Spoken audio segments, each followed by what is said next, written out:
If your brain won't shut off at night, the problem is rarely your bed. It's usually the hours before the bed. Because the mind that keeps talking at 1 a.m. is often just finishing a conversation you started at 7 p.m. Here's the trap. You try to force sleep with willpower. You lie there. You bargain with yourself. You check the clock. And now you're not just awake. You're evaluating being awake. That adds pressure, and pressure is fuel for mental noise. So the goal isn't to knock yourself out. The goal is to build a runway, a predictable sequence that tells your nervous system, in small steps, we're done performing, we're done solving, we're safe to power down. Over the next few minutes, you'll get a simple structure you can repeat. It's not a perfect night, it's a repeatable night. And repeatable is what your brain learns from. Let's start by figuring out which kind of won't shut off you actually have. Moving to slide 2. When people say, my brain won't shut off, they usually mean one of 3 things. Type 1 is problem-solving mode. Your mind is running scenarios, planning, fixing, optimizing. It feels productive, but it's activating. Type 2 is threat scanning. That's the anxious loop. What if I mess up? What if something happens? It's less about solutions and more about safety. Type 3 is stimulation residue. Your brain is not worried. It's just revved up from input. Bright screens, intense conversations, heavy news, competitive games, even late work messages. Different types need different levers. If you treat threat scanning with more planning, you can make it worse. If you treat stimulation residue with deep emotional processing, you can wake yourself up even more. So tonight, do a quick label. Ask, is this planning, fear, or leftover stimulation? Just naming it reduces the sense that you're trapped inside it. Moving to slide 3. Now let's build the foundation. Your night routine needs a hard boundary between open loops and closed shop. An open loop is anything your brain thinks you might forget. A task, an email, a bill, a conversation, a decision. Your mind keeps it spinning because spinning feels safer than losing it. So you need an external brain, 10 minutes earlier in the evening, not in bed. Grab paper, write 3 lists. First, tomorrow. 3 to 5 concrete actions, written like verbs. Call, send, buy, finish.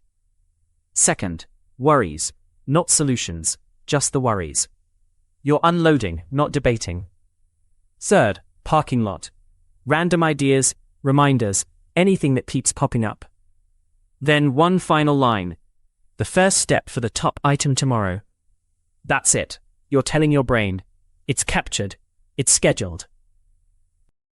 Moving to slide 4. Next lever is light. Not because light is bad, but because it's a powerful timing signal. Your brain uses light exposure to decide what phase of the day you're in. Bright, cool light late at night can keep your system in daytime mode. And it's not only screens, it's overhead LEDs, bright kitchen lights, even bathroom lighting. A practical rule. 2 hours before sleep, shift your environment into lamp mode. Fewer lights, warmer lights, lower intensity. You're not trying to live in darkness. You're trying to stop blasting your eyes with noon. If you need screens, make them less stimulating. Lower brightness. Use warmer color settings if you have them. And most important, change what you watch or read. Fast edits and conflict-heavy content are basically mental caffeine.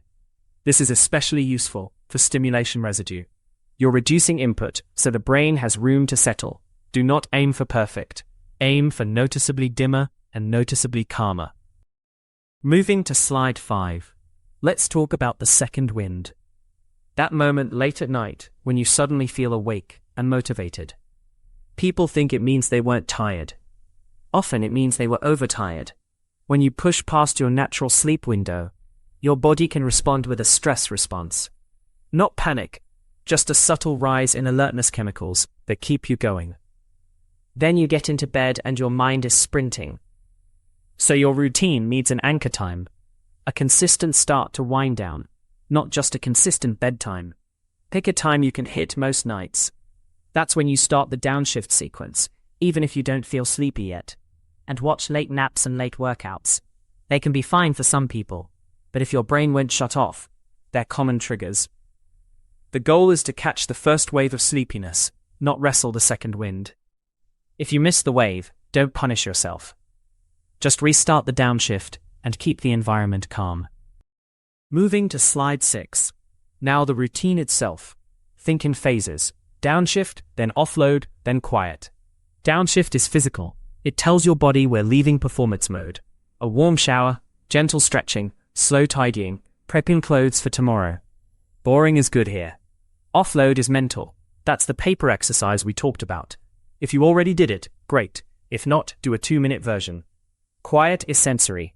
Low light, low sound, low novelty. This is where people sabotage themselves. They do the shower, they do the tea, and then they watch something intense because they deserve it. And the brain goes right back to high alert. A simple rule: your last 30 minutes should be predictable enough that it almost feels repetitive. Your brain learns safety from repetition. If you live with others, you can still do this. You're not controlling the whole house. You're creating a small bubble of cues that you repeat. Moving to slide 7. If your brain is stuck in threat scanning, you need a different tool. Not more thinking, more reassurance through structure. Try this, a 2-column reality check. Again, on paper. Left column is the fear statement, written plainly. If I don't sleep, I'll ruin tomorrow. If I miss that deadline, I'm done. Whatever it is.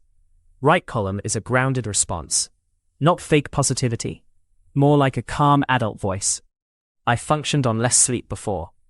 One rough day is uncomfortable, not dangerous. I can do the first step, then reassess. This works because anxiety hates vagueness. When fears are floating, they feel infinite. When they're written, they become specific. Specific things can be handled. Then stop. Do not keep journaling for 40 minutes. The goal is containment. If you want one sentence to remember, it's this: your job at night is to reduce uncertainty, not solve your life. Moving to slide 8. Let's get physical for a minute. A racing mind is often paired with a body that's still in go mode. One of the fastest ways to signal downshift is controlled breathing. Not mystical, just physiology. Longer exhales tend to increase parasympathetic activity, the branch associated with rest. Here's a simple pattern. Inhale through the nose for 4 seconds. Exhale for 6 seconds. Do that for 5 minutes. If counting makes you tense, don't count. Just make the exhale a little longer than the inhale. Another option is progressive muscle relaxation. You tense a muscle group for 5 seconds, then release. Feet, calves, thighs, hands, shoulders, jaw. The release is the point. It teaches your body the difference between braced and relaxed. And if you wake up at 3 a.m., use the same tools. Do not negotiate with your thoughts. Give your body a repetitive signal. These techniques won't erase every thought. They change the background state, so thoughts don't feel like an emergency. Moving to slide 9. Now let's remove 2 common accelerators: caffeine timing and late eating. Caffeine can stick around longer than people expect. Even if you feel like it doesn't affect you, it can still fragment sleep or keep your brain lighter and more reactive. A practical experiment is to set a caffeine cutoff earlier in the day and see what changes over a week. Late heavy meals can also keep the body busy. Digestion is work. Work creates heat and activity. If you're sensitive, try shifting your last larger meal earlier and keep late snacks small and simple. And hydration. Going to bed dehydrated can feel uncomfortable, but chugging a lot right before bed can backfire by waking you up to use the bathroom. So aim for steady fluids earlier. None of this needs to be extreme. You're looking for 1 or 2 adjustments that reduce nighttime activation. If your brain won't shut off, treat your evening like a landing, not a second daytime. Moving to slide 10. Let's address the big one: your phone. The problem is not only blue light, it's variable reward. New messages, endless scrolling, one more clip, one more post. That pattern trains your brain to stay on alert for the next hit of novelty. So instead of saying no phone, make it mechanical. Create a charging location outside the bedroom if possible. If not, put it across the room. The distance matters because it breaks automatic checking. Then replace the habit with a low novelty substitute. A paper book you've already started. A simple puzzle book. a calm playlist at low volume. The key is that it's not interactive. Also, stop using your bed as a decision zone. If you're in bed debating whether to check something, you're teaching your brain that bed equals negotiation. Make the rule simple. Bed is for sleep and winding down. Your brain loves clear categories. Moving to slide 11. If you're lying in bed wide awake, there's a counterintuitive rule that helps a lot. Stop trying to force sleep. Sleep isn't a switch you flip. It's a state that arrives when the conditions are right. When you struggle, you add effort. Effort is arousal, so use a threshold. If you've been awake for what feels like roughly 20 minutes, get out of bed. Not to be productive, to break the association between bed and frustration. Go to a dim room. Do something calm and repetitive. Read a few pages of something neutral. Fold laundry slowly. Listen to a quiet audiobook. Keep lights low. Then return to bed when you feel drowsy again. You're training your brain that bed equals sleepiness, not mental wrestling. And skip clock checking. It turns wakefulness into a performance review. This one change can reduce the fear of being awake, which is often what keeps you awake. Moving to slide 12. Let's talk about the bedroom setup, because small friction changes can reduce mental noise. Start with temperature. Many people sleep better in a slightly cooler room. If you can't control the whole room, control your microclimate. Lighter bedding, breathable fabrics, or a fan for air movement. Next is sound.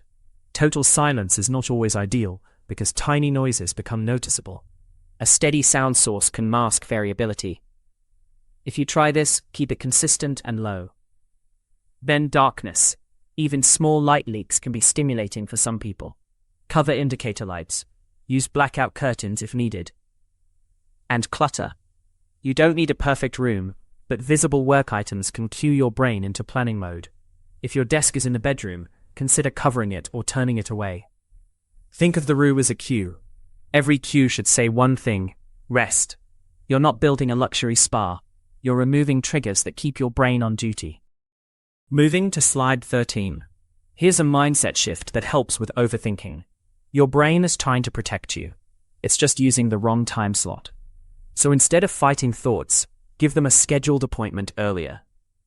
A daily worry window. 10 minutes, same time, not at night. You sit down, you write the worries, and you write one tiny action if there is one. Then you stop. This trains your brain that concerns will be handled, just not at 1 a.m. Also, practice a closing phrase. Something you repeat when thoughts start negotiating. Not now, tomorrow at worry time. It sounds simple, but repetition matters. If your mind keeps returning to the same theme, that's useful information. It might be a boundary you need, a conversation you're avoiding, or a workload that's too high. Night routine fixes reduce symptoms. Daytime choices reduce the source. You want both, a good landing and a better flight plan.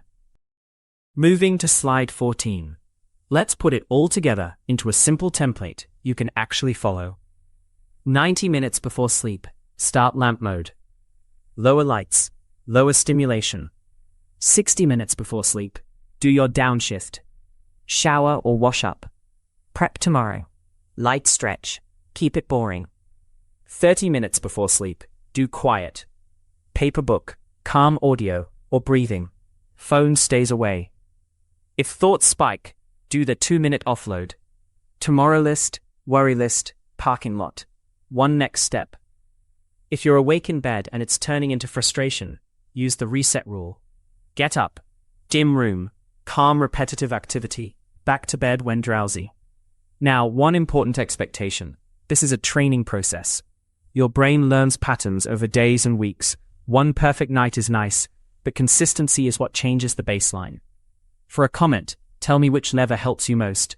A. Paper offload. B. Phone distance. And if you want more structured routines like this, subscribe. This information is not a substitute for medical advice. Resilience is the foundation of longevity.